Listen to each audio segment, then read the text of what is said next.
Salve pessoal, tudo bem? Ralph Peter com vocês novamente, programa Livros em Revista, que vai ao ar toda segunda-feira às 19 horas pela nossa BCC Television, que sempre tem realmente o firme propósito de levar até vocês um bom entretenimento com elevado teor de cultura. Desta feita, ao meu lado direito, está aqui o mestre Erivan, que na realidade Erivan ele é conhecido no mercado como Erivan, mas ele tem o nome Antônio Erivan Gomes. Meu Isso caro, mesmo. muito obrigado pela visita. O Erivan está se atrevendo agora, no bom sentido da palavra, a tocar a sua própria editora e continua na editora A Cortez Editora. Cortez Editora, que é, bom, quanto tempo a Cortez existe? Há 38 anos. 38 anos.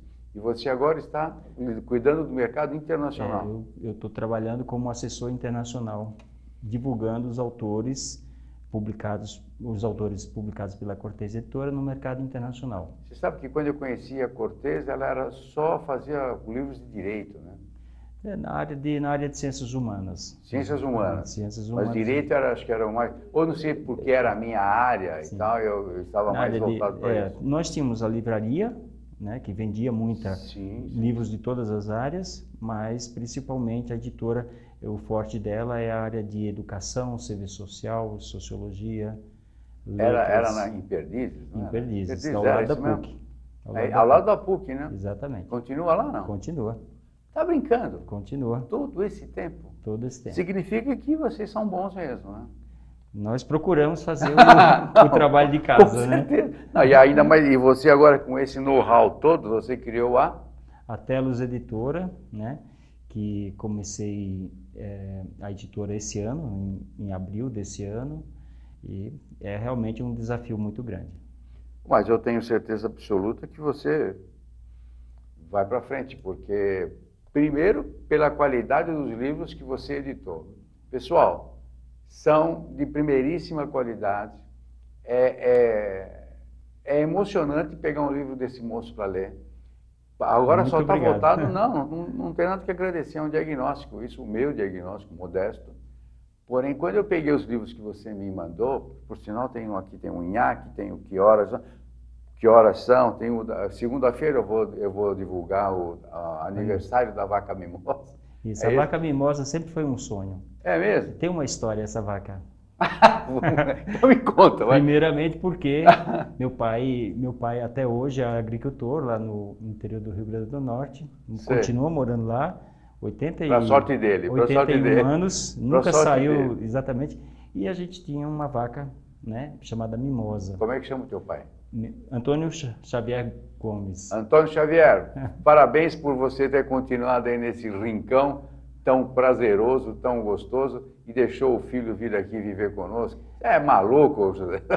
E uns 10 anos atrás, eu conheci na Feira do Livro de Frankfurt uma série, né, que se chama L'Isolette, que é uma série que no Brasil ficou apelidado como Mimosa, foi lançado como Mimosa. Por causa da vaca. Por causa da vaca. É uma série muito conhecida na Alemanha e que tem é muito popular, e eu sempre tive vontade de trazer esses livros para o Brasil, né? E esse é o primeiro, e infelizmente esse livro, o autor ganhou um prêmio em Leipzig, na Aliás, Alemanha. tem um nome miserável, né? É um nome que eu não me atrevo a falar, mas o autor é uma pessoa extremamente competente, e essa vaca ela é extremamente simpática, audaciosa. O desenho, bom, o ilustrador também é fantástico. O ilustrador e da vida, né? Qual justamente, você lê, eu fico imaginando a criança lendo, né? Sim. Qual é a faixa etária dos teus livros, afinal? Esses livros, os primeiros, para a faixa etária de 0 a 3, 4 anos, né? Então esse foi o meu intuito principal, primeiro, né? O projeto de fazer o Abre Alas, de fazer livros para essa faixa etária, né? Que eu acho que há uma necessidade do mercado de alguns tipos desses livros, né? Existem muitos, né? A gente sabe que hoje o mercado brasileiro é muito competitivo, tem muito boas editoras com muito boas publicações, mas eu acho que mesmo assim a gente tem Eu acho que tem espaço, né? tem espaço, tem espaço. Tem Esse espaço. país é muito interessante. Tem espaço. E você, pelo que eu estou vendo, pelo menos os livros que você me mandou, são todos de autores internacionais. Por enquanto, sim, né? Você pretende fazer aqui... Futuramente eu não só pretendo, mas quero, desejo muito publicar autores nacionais. Acho que é fundamental, acho que para qualquer editora que queira ter uma projeção no país, publicar bons autores, né, com bons projetos, não publicar por publicar, né, mas sim publicar aquilo que se acredita muito, primeiramente. Eu acho que não tem livro ruim ou bom somente, né? Eu acho que tem um mercado para cada um. Eu acho público específico, né? Exatamente. E aí eu acho que se o editor ele procura fazer ter um programa editorial compacto, né, bem pensado, né, com um projeto editorial de curto, médio e longo prazo, acho que existe um espaço para crescimento. Você falou curto e longo prazo. O que significa esses termos no caso do editor? Você estava me falando agora há pouco que quando você tem um projeto para editar, para imprimir no exterior, você tem um projeto de 120 dias, um projeto editorial entre mandar o original e receber o de volta. Isso, até você conseguir chegar com o livro impresso no seu estoque, né, na sua logística. São 120 dias? Pelo menos isso. Eu acho que 4 meses. 4 meses para que você não tenha sobressaltos. E dentre a categoria, esse é curto, longo ou médio prazo? Eu diria que isso é o usual de um editor. Porque se você pensar na publicação, na produção de um livro nacional, né, por exemplo, onde você, desde o autor, vamos supor que o autor seja só autor do texto, não seja ilustrador também. Ilustrador, perfeito. Tá certo? Existe, por exemplo, no caso de literatura infantil, é bastante comum, né? Mas tem autores que eles que são autores e ilustradores, eles já trazem o projeto ou mais ou menos pronto. Então isso já tem uma diferenciação. Agora, quando você tem um projeto onde você tem um texto, e você vai buscar aquele ilustrador, você vai pensar, isso pode demorar um ano e meio. Nossa. Né? Depende de qual ilustrador você deseja para aquela obra. E você né? você falando de um ano e meio, num país como o nosso, onde cada semana há um susto diferente, Sim. Pode significar a debacle ou o sucesso de uma edição. Ou então, às vezes, até a desistência. Né? Justamente. Porque nós tivemos, eu vou dar um exemplo, a partir de 2013, 2014, quando nós começamos com toda essa crise no país como um todo, algumas editoras simplesmente devolveram muitos originais, que já estavam contratados, já estavam preparados, sim, por né? impossibilidade. Programados até para 1 ou 2 anos à frente. Né? E muitos desses autores sequer foram publicados até hoje. Né? Estamos falando aí de 4, 5 anos. Né? Então, porque demanda tempo, né? E mais tempo ainda, depois que o livro sai, para ele circular. Muitos autores, é até interessante isso, porque muitos autores, eles têm o desejo de que a coisa aconteça muito rapidamente. É um filho que ele quer ver estrelado. Claro, né? claro. Lógico. E muitas vezes a gente percebe isso, que o livro às vezes demora 3 anos para acontecer, para começar, e de repente ele estoura, ele começa a vender bem, ele começa a ser adotado em escolas, ser comprado, serem incluídos em programas de governo, né? Etc. Então, o livro é algo que a gente tem que cuidar bastante, né? E ter muita paciência, né? E o mercado livreiro, literário, né, é muito circunstancial, né? O que não é bom hoje, daqui a um ano pode ser a prioridade absoluta. Pode acontecer um fato. Exato. Né? Eu falo isso para os autores, eles não acreditam. Exatamente. Né? Às vezes, vamos dizer, você está no lugar errado, né? aquela história, né? Na hora errada, no lugar errado. Então. Exatamente. Mas então, é gozado que quando o autor finaliza o livro, invariavelmente, ele se sente com um best-seller na mão. Sim. É incrível vezes, isso, né? Pai, agora, nossa, você há pouco militava na área da clínica geral lá da Cortez, né? Sim. E você vai perceber isso agora Muito. no infantil também. Nossa, olha, isso aqui é um best-seller. E todos eles querem que vire filme. Você sabe, Ralph, eu prezo por uma coisa que eu acho que todos os editores, ou melhor, todos os donos de empresas e todos os grandes empresários deveriam experimentar um dia. É participar e atender diretamente o seu público. Seja em que área que for. Tá certo? Até para entender um pouco. Sim.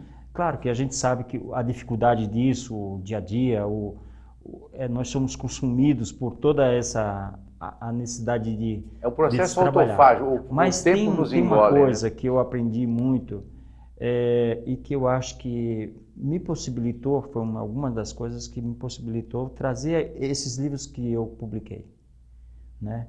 É estar um pouco em contato com esse público final, né? Aquela mãe, o pai, o professor, né? Ou alguém que quer dar um livro de presente. E como que você entra em contato com essa gente? Com esses autores Não, com os pais que você falou. Porque Isso. é um processo de approach que eu acho super interessante e necessário. Sim. O zóio no zóio, como diz o caboclo. O zóio no zóio. Você tem que ir lá e ver e tal. Embora, como você falou, é quase que impossível você falar com todo mundo. Mas se você puder dedicar um tempo, ir numa livraria, se eu fosse editor, faria, vai numa livraria e vê quem é que está comprando o livro infantil. E por que está comprando?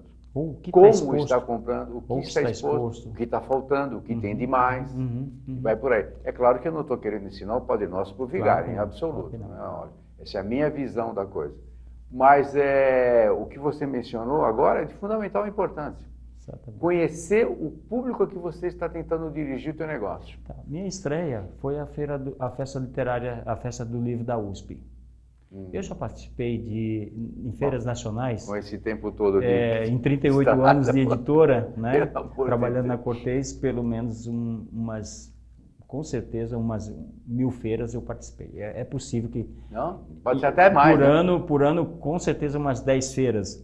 E feiras, seja ela em Belém, em Recife, no interior de São Paulo, aquela festa literária, o congresso, por exemplo, na área educacional. Nós participávamos, quando eu trabalhava na Cortez, e eles ainda continuam trabalhando muito fortemente isso, a participação em eventos da área. Então, se você publica medicina, eu acho que é muito importante você participar de um congresso na área de medicina, claro, né? Assim como literatura infantil. Então, lá na feira da USP, eu pude, inclusive, presenciar cenas bastante interessantes, né? Livros, por exemplo, que eu lancei agora, que essa é uma aposta, é um livro chamado Preciso de um Novo Bumbum, né? Você me mandou tá certo? Esse é um livro... Eu não li ainda, então, eu fiquei intrigado com extremamente humorístico e é muito interessante e que as crianças gostam em geral, mas obviamente muitos meninos, né, gostam, adoram esse tipo de livro, de brincadeira, porque é do universo deles, né? De 4, 5, 6 anos, né? E aí eu vi descoberta, né? A descoberta. Aí eu presenciei algumas crianças brincando com isso, né? Ou então, enquanto você está lá no espaço, né? na venda, chega aquela pessoa e diz: o que você tem para uma criança de 6 anos que não quer crescer? Né? Fantástico. E aí você dá uma de psicólogo, pelo amor de Deus, não quero... Não é a minha área, mas aí a gente começa a conversar com essa pessoa. E aí você pode não ter um livro específico, mas vale a conversa, né? Vale o papo. Então, eu tive não uma situação na USP. Isso deve estremecer você, né? Sim, obviamente, claro, nesse caso, como pai, a gente leva um pouco essa bagagem, a vivência, né? A vivência, né? É o que a gente tem para oferecer, né? Com certo cuidado, obviamente, mas aí você começa a descobrir em 5, 10 minutos de conversa, claro, a feira já estava mais tranquila, dava para conversar, mas a pessoa estava querendo isso. Na verdade, ela não estava procurando somente um livro. Queria um papinho. Ela queria um papo, né? É verdade. E isso a gente... É uma pena, mas hoje, para discutir um pouco a questão do mercado editorial e a crise, que de certa forma Abraçou a gente, abraçou, né? Nós todo estamos aí lutando contra ela, né? Sim, em relação ao mercado editorial e livreiro, é um pouco isso. É porque, infelizmente, né? desculpe só para Sim. um parênteses, infelizmente, particularmente por causa do preço do livro infantil, depois a gente pode falar sobre isso, se você quiser, Claro. na crise, o livro deixa de ser prioritário. Todo mundo sabe que ele é necessário. Porém, o que eu faço primeiro? Desculpe aí a ironia da ilação. Sim. Como um sanduíche ou compro um livro? Eu vou comer um sanduíche. Exatamente. Eu compro uma aspirina ou eu compro 2 livros? Não, eu compro aspirina porque meu filho está com febre. Ponto.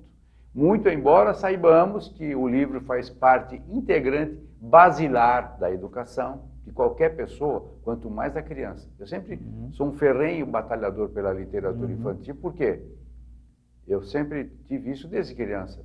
Se você cuidar da criança, particularmente da educação, da informação, você vai ter um bandido a menos, com toda certeza, lá na ponta da linha. Mas isso, eu estou falando, mas isso é óbvio. Qualquer imbecil sabe disso. Porém, no frigir dos ovos, quando você tem que decidir A ou B, se B é o livro, eu fico com o A enquanto necessário. Depois eu parto para o B, porque não é a minha prioridade, infelizmente. Aí fica aquela roda. Não vende livros, ele fica caro, porque não vende, tá, parará, e não Isso fica é verdade. Então fica um negócio assim, meio samba do crioulo doido. Mas eu confio, desculpe só para terminar, eu confio que pessoas como você, ou igual a você, com a tua expertise, com a tua magnitude, com a tua magnanimidade, com a tua voluntariedade, vão conseguir reverter esse processo. Eu tenho certeza disso. Pelo primor que você impõe nos teus livros, é óbvio que você é uma pessoa do bem e dedicado ao bem dos outros, não só do teu. Claro que você vai precisar faturar, porque você tem família e tudo mais, e vivemos um mundo consumista e que precisa do dinheiro para se movimentar. Mas você está na cara que você, pelo menos quando eu recebi o livro, pelo papinho que nós tivemos ao telefone, que você é uma pessoa muito mais envolvida com a arte em si do que com o faturamento propriamente dito. Com certeza, eu acho que uma não existe sem a outra, né? Na verdade, quando você faz um bom trabalho, eu acho que o resultado vem. Sim. Pode demorar, pode acontecer um pouco antes, um pouco depois, mas ele vem. Mas eu gostaria até de falar um pouco sobre essa questão do preço do livro. Por favor, né? fique à vontade. Interessa para todo mundo isso. Claro que a gente sabe que esse é um ponto controverso, porque até uma certa vez eu fiz uma postagem numa das mídias sociais, né? E realmente teve pessoas bastante críticas em relação a isso, né? Desde dizer que o livro tinha que ser de graça até outras coisas, né?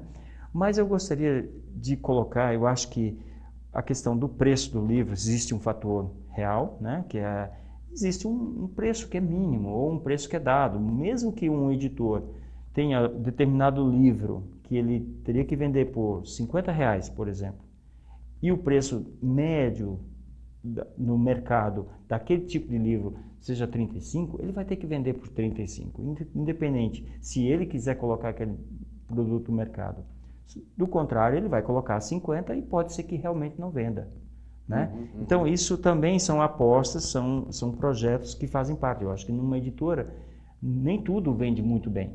Na verdade, poucos vendem muito bem, né? A gente tem aí uma cauda longa nas grandes editoras. Um acaba compensando o outro. Que acaba compensando o outro, né?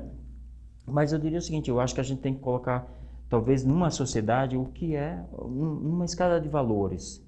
Hoje, o que o livro representa para as pessoas? Nós temos televisão, nós temos o Spotify, temos uma concorrência desleal. Uma concorrência pelo tempo das pessoas. Desleal, eu diria. Desleal, né? E é muito difícil a gente quantificar.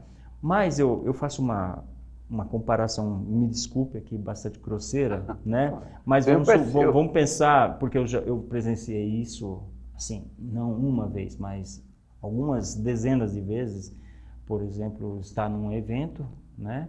E a pessoa, um evento profissional, né? Por exemplo, numa área acadêmica, e a pessoa diz, não, esse livro está muito caro. Ah, quanto que é o preço? R$ 42. Mas a pessoa sai dali e toma 10 cervejas.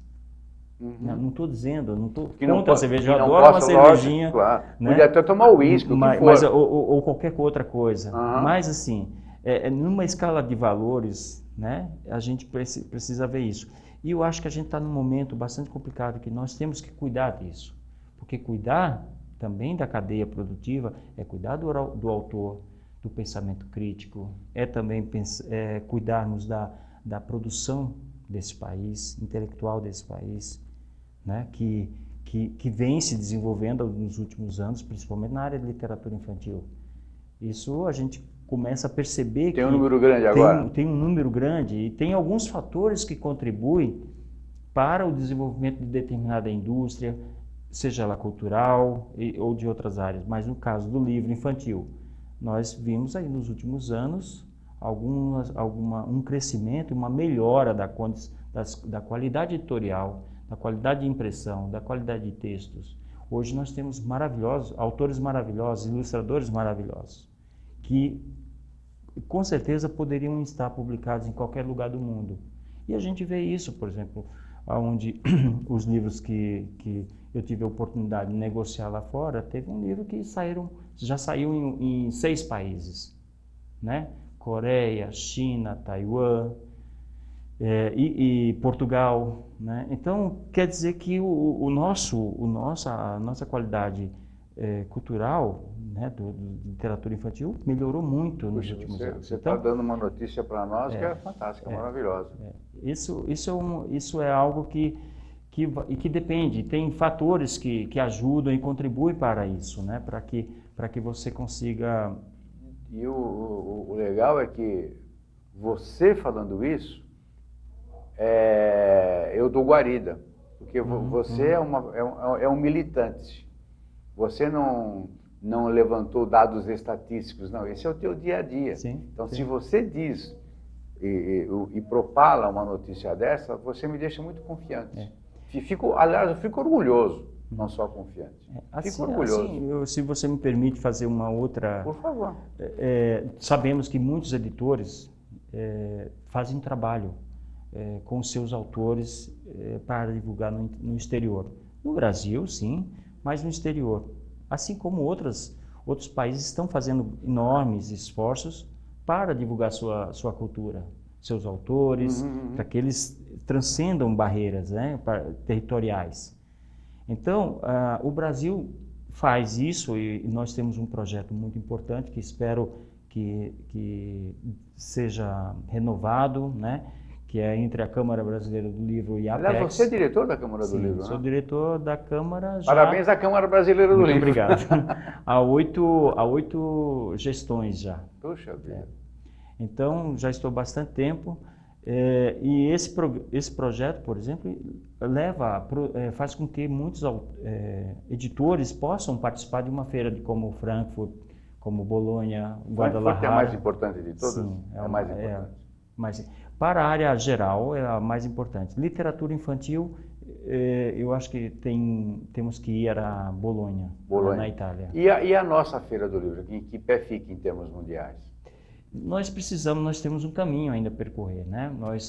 Esse ano a Bienal do Livro de São Paulo promoveu um primeiro programa de fellowship, que foram convidados 20 editores de países latino-americanos, né? Como é que chama? Fellowship? Fellowship, né? Que é um programa de convite a editores para virem à feira.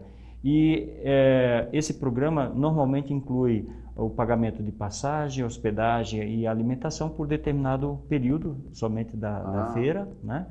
E isso já é um passo. Mas eu participei esse ano, tive a oportunidade de participar de 3 fellowships.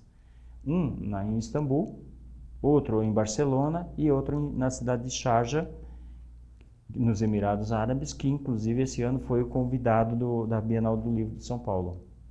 Né? Recebemos aqui um editor internacional. se não internacional, mas devidamente internacionalizado, né?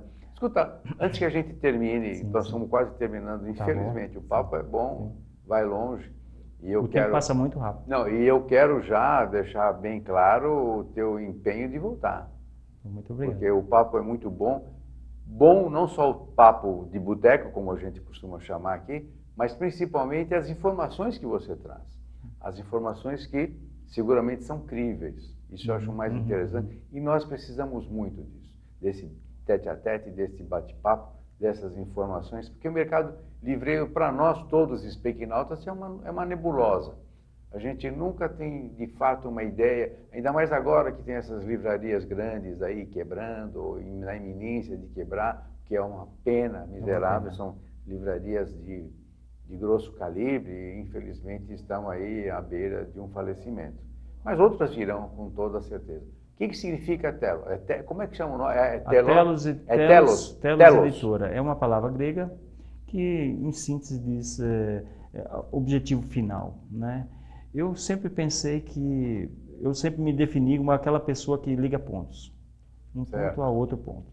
Né? Tinha o agregador. Um agregador. Eu acho que sim. E eu gosto dessa palavra e do que ela significa, né?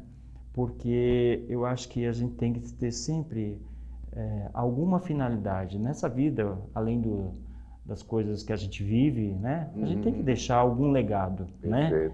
Qual é o legado que nós deixamos, né? Esperamos que eu possa deixar um legado bom para alguém, né? Quando eu vejo que alguém pode ficar feliz lendo um livro meu e daí se incentivar depois de 30 anos que nunca andou de bicicleta, se motivar a andar de bicicleta, isso para mim é uma alegria, porque é uma realização para aquela pessoa. Perfeito. Né? Não, é aquilo que eu havia definido você no começo. Você é uma pessoa voltada para o bem comum e tomara que o bem comum volte-se para você também, particularmente no que tange a deixar bem claro um agradecimento, que é o que eu vou fazer neste momento. Muito obrigado. Muito obrigado por ter vindo, obrigado por existir com a editora. Nós todos desejamos, e aliás nós temos certeza absoluta do teu sucesso, porque uma pessoa que tem a sensibilidade, a dignidade, a expertise para confeccionar, trazer ao mundo livros dessa natureza, realmente tem uma alma quase que sublime. E eu quero que você continue assim, que todas as forças benfazejas do universo te mantenham desta forma, para cima e de preferência conosco aqui. Sempre que tiver alguma novidade, apareça, a minha coluna está à tua disposição, como eu já te falei, você sempre será bem-vindo. Tá. E eu agradeço a oportunidade e acho, Ralph, que é muito bom ter programas como o seu, né? Obrigado. E quiséramos que existissem outros programas parecidos na grande mídia, né? É uma pena, né? Porque a gente vê que isso é um tema importante, nós podemos aprender muito, né? E eu só tenho a agradecer e muito obrigado. Não tem nada que agradecer, você é uma pessoa muito preciosa e, como falei, que você continue assim. Pessoal, obrigado pela companhia. Nós conversamos com o Antônio Erivan Gomes, mais conhecido no mercado como Erivan, mestre Erivan, que deu aqui a honra da sua presença. Muito obrigado pela companhia, paciência e audiência. Tchau, tchau. Um abraço.